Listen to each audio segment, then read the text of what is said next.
Former San Francisco Mayor Willie Brown will be hosting a breakfast on Tuesday, and both candidates for governor will attend. So Phil Matier and I asked him how he plans to handle the tension. Not at all. As a matter of fact, I'm frankly amazed that Mr. Cox hasn't made much of an impression anywhere.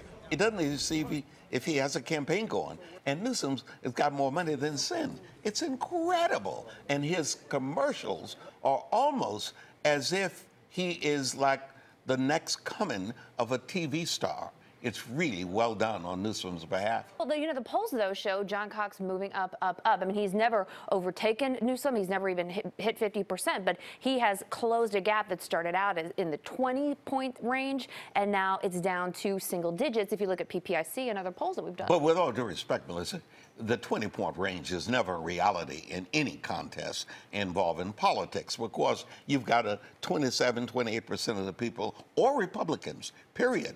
You've got a number of other people who are in a similar category that would never vote for Newsom. Mayor Brown, so he's never going to win by 20. You're talking about Gavin's very, slick Hollywood presentation. I didn't call it slick, and I don't want you to call it slick. I just did. I know you did, but my question is, does that backfire on him? Are there people? I hear people saying, he's too slick, he's too president. I see this as too Hollywood. Well, unfortunately, Newsom is maybe blessed, adored, with good looks, with great mannerisms, with height, with proper dress, with and money, with other things. Well, sometimes people just want to elect human beings, though. People who like feel their pain and understand what it's like to not be the perfect person. Well, I think he comes off. I appointed him to the Board of Supervisors, and I did so on the basis of all these qualities. And it got him elected twice. It got him elected mayor. It got him elected lieutenant governor. And he is going to be elected. He's going to be elected. He's going to be elected president. There are no accidents, Willie Brown. There we go. All right. That's it for now. You heard it here. Gavin for president. Well, Willie Brown, so honest. I know, right? Well, he obviously knows things that we don't.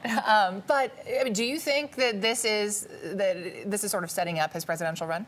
Oh, if so, it's probably not for 2020. And now he's been asked like 100 times if he's going to run. He keeps saying no. And frankly, if he were going to run and he was elected governor, he would have to basically be sworn in as governor and then head straight to Iowa and New Hampshire, where we're seeing candidates for 2020 already trying to ramp up. Right. So maybe something laying the groundwork for 2024.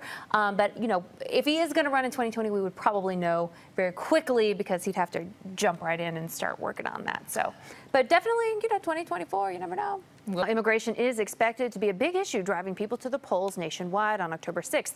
And with the midterm just a little more than a week away, Phil and I asked former San Francisco Mayor Willie Brown what his prognosis is for the House and Senate. Which party does he think is going to hold power after the election?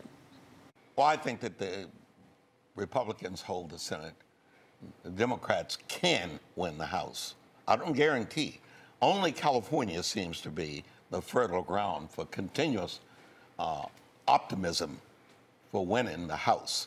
But you got to get 20 other seats somewhere else in the nation on the net side. However, with what's happening in Florida, with Andrew Gillum, mayor of Tallahassee, winning, apparently, the governorship, with Stacey Adams, and in Georgia, winning, the black woman winning the governorship, it could be just absolutely spectacular come 8 o'clock Tuesday night for those of us who are real Democrats. Well, real Democrats, not the fake ones, those guys. But also, I tend to agree. Like the Senate, you even talk to Democrats, and they feel like it's like they sort of have given up on the Senate, like they're sort of resigned to that's going to be that. And now they're just trying very hard to make sure that they can take the House, because it's not as clear anymore as it was maybe the beginning of this year that they can do that. And we have one more little thing. We don't have anybody that really is offsetting Trump and moving from state to state. In previous years, we had the Clintons doing that, we had Barack Obama doing some of that, and we had some other superstars. But we don't have them anymore. And literally, it's all homegrown, and that may be better. So the question is, does it really matter if they win the House? I mean, you still have to get any legislation through the Senate, and then you got to get the president to sign it. Right. So winning the House, they can do two things. Number one, they can stop Republican bills from getting passed, right, because they wouldn't be able to pass the House. So that would be an important victory. The other thing is they can create and carry out investigations that they've not been able to do. Whoever's in the majority, that's who the committee chairmen are, and the committee chairmen are the ones who decide on the investigations. And so which hearings to hold. Exactly. Right. So they could have hundreds of hearings on anything and everything from, Trump Tower and to tax returns to, to Judge Kavanaugh, to Justice Kavanaugh. So they could definitely make a lot of hay in addition to stopping what Republicans try to do. So no, it is not a complete change of power, but there's some upside to being in control of the House there.